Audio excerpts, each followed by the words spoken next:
ಅದೇ ವಿಚಾರಕ್ಕೆ ಸಂಬಂಧಪಟ್ಟಂತೆ ಸಿಎಂ ಸಿದ್ದರಾಮಯ್ಯ ಅವರು ಮಾತನಾಡಿದ್ದಾರೆ. ಜೊತೆಗೆ ಇನ್ನು ಮುಂದಿನ ಸುದ್ದಿಯನ್ನು ನೋಡೋದಾದ್ರೆ ಕದನ ವಿರಾಮವನ್ನ ನಾವು ಸ್ವಾಗತ ಮಾಡ್ತೇವೆ.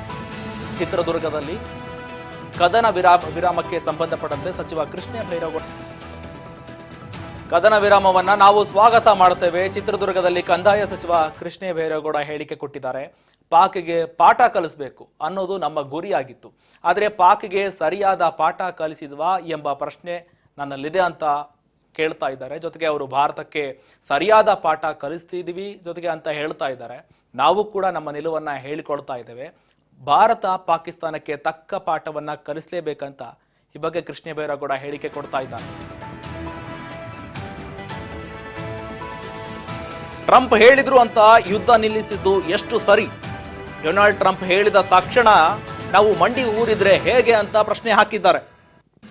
ನಮ್ಮ ಸಾರ್ವಭೌಮತ್ವಕ್ಕೆ ಏನಾಯಿತು? ಅವರೇನು ಹೆಡ್ ಮಾಸ್ಟರ್ ಅಂತ ಪ್ರಶ್ನೆ ಮಾಡಿದ್ದಾರೆ. ಅವರು ಹೆಡ್ ಮಾಸ್ಟರ್, ನಾವೇನು ಸ್ಕೂಲ್ ಮಕ್ಕಳ?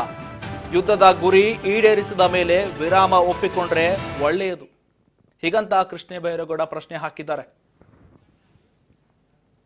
ಕದನ ವಿರಾಮವನ್ನ ನಾವು ಸ್ವಾಗತಿಸ್ತೇವೆ.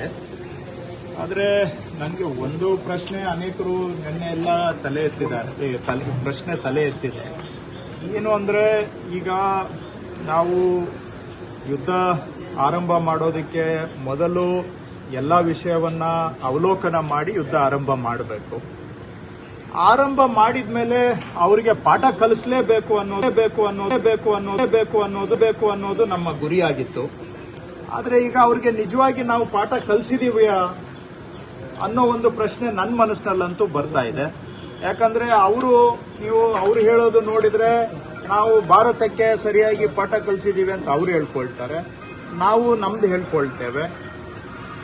ಅವರಿಗೆ ಇನ್ನೊಂದು ಬಾರಿ ಭಾರತದ ಆಂತರಿಕ ವಿಷಯದಲ್ಲಿ ಬೆರಳು ತೋರಿಸುವ ದುಸ್ಸಾಹಸ ಮಾಡದಂತಹ ಪಾಠವನ್ನ ಅವರಿಗೆ ಕಲಿಸಬೇಕಾಗಿತ್ತು. ನೀವು ಹಾಗಂದ್ರೆ ಏನು ಅಂತ ಕೇಳ್ಬೋದು. ಒಂದು ಉದಾಹರಣೆ ಇದೆ ಈ ದೇಶದ ಇತಿಹಾಸದಲ್ಲಿ. 71ನೇ ಇಸ್ವಿಯಲ್ಲಿ ಇಂದಿರಾ ಗಾಂಧಿ ಅವರು ಪ್ರಧಾನಮಂತ್ರಿ ಇದ್ದಾಗ ಇದೇ ರೀತಿ ಪಾಕಿಸ್ತಾನದವರು ನಿರಂತರವಾಗಿ ನಮಗೆ ತೊಂದರೆ ಕೊಡುವಂತ ಸಂದರ್ಭದಲ್ಲಿ ಇಂದಿರಾ ಗಾಂಧಿ ಅವರು ಪಾಕಿಸ್ತಾನದ ಮೇಲೆ ಯುದ್ಧ ಮಾಡಿದ್ದಷ್ಟೇ ಅಲ್ಲ, ಪಾಕಿಸ್ತಾನವನ್ನ 2 ಭಾಗವಾಗಿ ವಿಭಜನೆ ಮಾಡಿ 71,000 ಜನ ಪಾಕಿಸ್ತಾನ ಸೋಲ್ಜರ್ಸ್ ಸರೆಂಡರ್ ಮಾಡಿ ನಾವು ಸೋತಿದ್ದೇವೆ ಅಂತ ಒಪ್ಪಿಕೊಂಡು ಆ ಮಟ್ಟಕ್ಕೆ ಇಂದಿರಾ ಗಾಂಧಿ ಅವರು ಯುದ್ಧ ಮಾಡಿದ್ರು. ಸೊ ನಾವು ಯುದ್ಧಕ್ಕೆ ಹೋದ್ಮೇಲೆ ಒಂದು ತಾರ್ಕಿಕ ಅಂತ್ಯ ಸಿಗಬೇಕು. ಅದರಿಂದ ಅದನ್ನೆಲ್ಲ ಲೆಕ್ಕ ಹಾಕಿ ಯುದ್ಧಕ್ಕೆ ಹೋಗ್ಬೇಕು.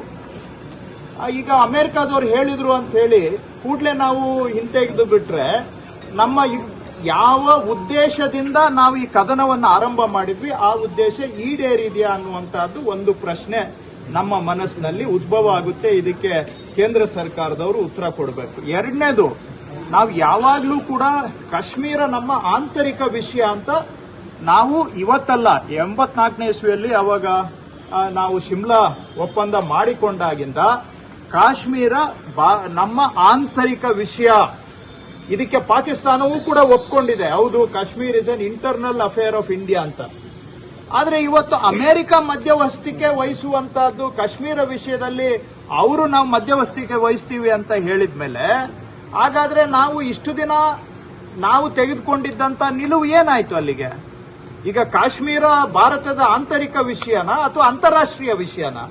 ಈಗ ನಾವೇ ಎಲ್ಲೋ ಒಂದು ಕಡೆ ಇದನ್ನ ಅಂತಾರಾಷ್ಟ್ರೀಕರಣ ಮಾಡ್ತಾ ಇದ್ದೇವೆ, ಇಂಟರ್ನ್ಯಾಷನಲೈಸ್ ಮಾಡ್ತಾ ಇದ್ದೇವೆ. ಇಂಟರ್ನ್ಯಾಷನಲೈಸ್ ಮಾಡೋದ್ರ ಮುಖಾಂತರ ಸೊ ಕಾಶ್ಮೀರದ ಬಗ್ಗೆ ಮತ್ತೆ ಪ್ರಶ್ನೆಗಳು ಎಲ್ಲಿ ಬೇಕಾದ್ರೂ ಚರ್ಚೆ ಆಗ್ಬಹುದು, ಯಾರು ಬೇಕಾದ್ರೂ ಮಾತಾಡಬಹುದು, ಅವರೆಲ್ಲ ನಮಗೆ ಉಪದೇಶ ಕೊಡಬಹುದು ಅನ್ನುವಂತಹದ್ದು. ಆದ್ರೆ ಇದರಿಂದ ನಮಗೆ ನಷ್ಟನೇ ಅಂತ ನನ್ಗನ್ಸುತ್ತೆ. ಸೊ ಹಾಗಾಗಿ ಈ ಕದನ ಆರಂಭ ಮಾಡುವಾಗ ಶಾಶ್ವತವಾದಂತಹ ಒಂದು ಪಾಠ ಪಾಕಿಸ್ತಾನಕ್ಕೆ ಕಲಿಸಲೇಬೇಕು ಅನ್ನೋ ಒಂದು ಸಂಕಲ್ಪದಿಂದ ನಾವು ಯುದ್ಧ ಆರಂಭ ಮಾಡಿದ್ದೇವೆ. ಮಾಡಿ ಈಗ ಕದನ ವಿರಾಮ ಮಾಡುವಾಗ ಆ ಗುರಿ ಈಡೇರಿದೆಯಾ ಅನ್ನುವಂತ ಪ್ರಶ್ನೆಗೆ ಕೇಂದ್ರ ಸರ್ಕಾರ ಉತ್ತರ ಕೊಡಬೇಕು ಅಂತ ನನ್ಗನ್ಸುತ್ತೆ. ನಾವು ಪಾಕಿಸ್ತಾನದವರು ಮಾತಾಡ್ಕೊಳ್ಳೋದು ಒಂದು, ಈಗ ಯಾರೋ ಬೇರೆ ದೇಶಗಳವ್ರು ಬಂದು ಮಧ್ಯಸ್ಥಿಕೆ ವಹಿಸ್ತಕ್ಕಂತಹದ್ದು ಇನ್ನೊಂದು. ಈಗ ಅಲ್ಲಿ ಅಮೆರಿಕಾದಿಂದ ಡೊನಾಲ್ಡ್ ಟ್ರಂಪ್ ಅವರು ಹೇಳಿದ ಕೂಡಲೇ ನಾವು ಅವ್ರ ಮುಂದೆ ಮಂಡಿ ಊರ್ಬಿಟ್ರೆ ಆಗ ನಮ್ಮ ಸಾರ್ವಭೌಮತ್ವ ಏನಾಯ್ತು ಅಲ್ಲಿಗೆ? ಅವರು ಏನು ಹೆಡ್ ಮಾಸ್ಟ್ರು, ನಾವು ಸ್ಕೂಲ್ ಚಿಲ್ಡ್ರನ್ನ. ಅವ್ರು ಹೇಳಿದ ಕೂಡಲೇ ಎಸ್ ಸರ್ ಅಂತ ನಾವು ಒಪ್ಕೊಂಡ್ಬಿಟ್ರೆ ನಮ್ಮ ಗುರಿ ಈಡೇರ್ತಾ ಇಲ್ವಾ? ಗುರಿ ಈಡೇರಿದ ನಂತರ ಒಪ್ಕೊಂಡ್ರೆ ನಾವು ಅದಕ್ಕೆ ಸಹಮತ. ಗುರಿ ಈಡೇರಿದ್ಯಾ? ಪಾಕಿಸ್ತಾನಕ್ಕೆ ಶಾಶ್ವತ ಒಂದು ಪಾಠವನ್ನ ಕಲಿಸಿದ್ದೇವೆಯಾ? ಇನ್ನೊಂದು ಬಾರಿ ಮತ್ತೆ ಅವರು ನಮ್ಮ ದೇಶದಲ್ಲಿ ಕೈ ಹಾಕದ ರೀತಿಯಲ್ಲಿ ಅವರಿಗೆ ಬುದ್ಧಿ ಕಲಿಸಿದ್ದೇವೆಯಾ? ಇದು ಬಹಳ ಮುಖ್ಯ. ಸೊ ಇದು ಆಗ್ಲಿಲ್ಲ. ಅವ್ರು ಯಾರೋ ಅಮೆರಿಕ ದೊಡ್ಡಣ್ಣ ಹೇಳಿದ್ರು ಅಂತ ಹೇಳ್ಬಿಟ್ಟು ಜಿ ಹುಜೂರ್ ಅಂತ ಅಂದ್ಬಿಟ್ರೆ ಈಗ ಅವ್ರು ಬೇರೆ ನಾನು ಕಾಶ್ಮೀರ ಮೀಡಿಯೇಷನ್ ಮಾಡ್ತೀನಿ ಅಂತ ಹೇಳ್ತಾವ್ರೆ. ಹಂಗಾದ್ರೆ ಕಾಶ್ಮೀರ ಇಂಟರ್ನ್ಯಾಷನಲ್ ಇಶ್ಯೂ ಆಗ್ಬಿಟ್ರೆ ನಾವಾಗೆ ನಾವು ತೀರ್ಮಾನ ಮಾಡಿದ್ದೀವಿ ಕಾಶ್ಮೀರ ನಮ್ಮ ಆಂತರಿಕ ವಿಷಯ, ನಿಮ್ಗೆ ಯಾರಿಗೂ ಸಂಬಂಧ ಇಲ್ಲ ಅದು ಅಂತೇಳಿ. ಈಗ ನಾವೇ ಇಂಟರ್ನ್ಯಾಷನಲ್ ಬಾಡಿಯಲ್ಲಿ ಡಿಸ್ಕಷನ್ ಮಾಡುವಂಗ ಆಗ್ಬಿಟ್ರೆ ಭಾರತ ಸಾರ್ವಭೌಮತ್ವದ ಮೇಲೆನೆ ಒಂದು ಪ್ರಶ್ನೆ ಎದ್ದೇಳುತ್ತಲ್ಲ. ಇವೆಲ್ಲ ಇವತ್ತು ಪ್ರಶ್ನೆಗಳಿಗೆ ಕೇಂದ್ರ ಸರ್ಕಾರ ಸ್ಪಷ್ಟವಾಗಿ ಉತ್ತರ ಕೊಡಬೇಕು ಅಂತ ನಾನು ಆಗ್ರಹ ಮಾಡ್ತೇನೆ. ಕದನ ವಿರಾಮವನ್ನ ನಾವು ಸ್ವಾಗತಿಸ್ತೇವೆ. ಆದ್ರೆ ನನಗೆ ಒಂದು ಪ್ರಶ್ನೆ ಅನೇಕರು ನಿನ್ನೆ ಎಲ್ಲ ತಲೆ ಎತ್ತಿದೆ. ಏನು ಅಂದ್ರೆ, ಈಗ ನಾವು ಯುದ್ಧ ಆರಂಭ ಮಾಡೋದಕ್ಕೆ ಮೊದಲು ಎಲ್ಲ ವಿಷಯವನ್ನ ಅವಲೋಕನ ಮಾಡಿ ಯುದ್ಧ ಆರಂಭ ಮಾಡಬೇಕು. ಆರಂಭ ಮಾಡಿದ್ಮೇಲೆ ಅವರಿಗೆ ಪಾಠ ಕಲಿಸಲೇಬೇಕು ಅನ್ನೋದು ನಮ್ಮ ಗುರಿಯಾಗಿತ್ತು.